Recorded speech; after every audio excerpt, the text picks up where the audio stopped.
Ndakatarisa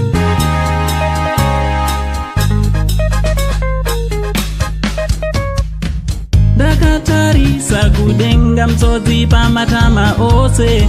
ngamuchirezwa kare pazuva ranhasi vazukuru vasekuru saint chida kutendeni support yese yamuri kupa pamusha panapa basa renyu richienda mberi anditi also kukurudzira kuti usati wasubscribe muzukuru hapana chekumirira nzvimbo ichiripo anditi subscribe turn on notification bell kuti pega pega patinouploada video you will be notified anditi so nchida ngokupai update yazviri kuitika vazukuru panyaya yatapiwa makore anditi uyo akaurayiwa aine 7 years natafadzwa shamba achishandiswa nababa mukuru vatapiwa anovatapiwa makore sini anditi so zviri kunzi izvo twin brother yatapiwa makore senior ndiye akapiwa musoro vazukuru musoro nemaoko anditi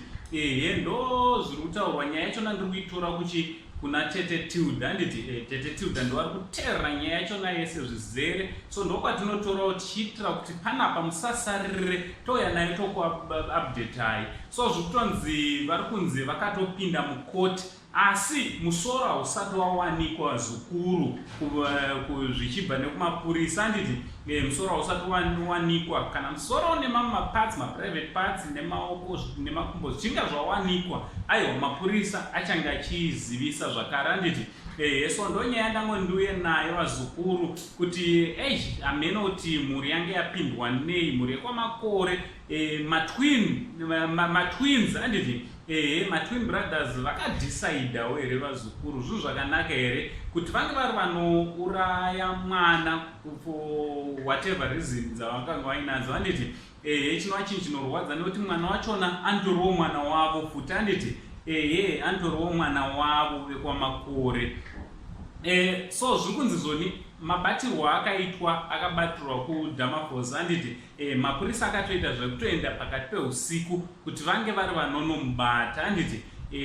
so ndo update yatangoti tuye tikuzivisei ngataura nekumakomenzi kuti munofungei musha wese hausi uchasungwa here vazukuru hazvi nyaya haisi ichabatisa vanhu vakawanda here because iye vachataurawo kuti akazviisa kuti chingodaro isu tichangomirira kuti tinzwe kuti mapurisa anenge ati kudii nauncle Saint the only Zimbabwean uncle chiti much love.